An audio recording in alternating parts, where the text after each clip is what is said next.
વલસાડના નાના પોંઢા ખાતે આદિવાસી મહાસંમેલનનું આયોજન કરવામાં આવ્યું, જ્યાં સાંસદ ધવલ પટેલે મધ્યપ્રદેશના કોંગ્રેસી ધારાસભ્ય કુલસિંહ બારિયાના નિવેદનને કડક શબ્દોમાં વખોડી કાઢ્યું હતું। નોંધનીય છે કે આદિવાસી મહિલાઓ અંગે કોંગ્રેસના મધ્યપ્રદેશના ધારાસભ્ય કુલસિંહ બારિયાના વિવાદિત નિવેદન ઉપર સાંસદ ધવલ પટેલે પલટવાર કરતા કહ્યું છે કે તેમની સાથે રાહુલ ગાંધીએ પણ સ્ટેજ શેર કર્યું હોવા છતાં તેઓને આ વાતનું કોઈ વસવસો નથી, કોઈ એક્શન કોંગ્રેસે લીધા નથી। ત્યારે આદિવાસી સમાજે સમજી જવું જોઈએ કે આદિવાસી સમાજનું આરક્ષણ કોણ લેવા માંગે છે અને વિકાસ કોણ કરવા માંગે છે, સાથે જ કોણ ઊભું છે। કોંગ્રેસે જે આદિવાસી કરે છે તેઓની માનસિકતા બતાવે છે કે તેઓની વિચારધારા કેટલી ખરાબ છે।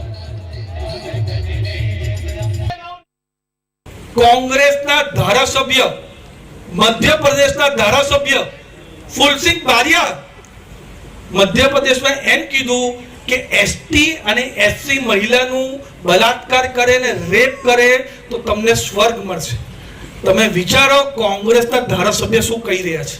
પાછું મીડિયા 2 દિવસ પછી પૂછ્યું કે તમને કોઈ વસવસો છે આ બોલ્યા તેના, તો એમણે કીધું મને કઈ વસવસો નથી, મેં જે બોલ્યો એ બયાન પર કાયમ છું।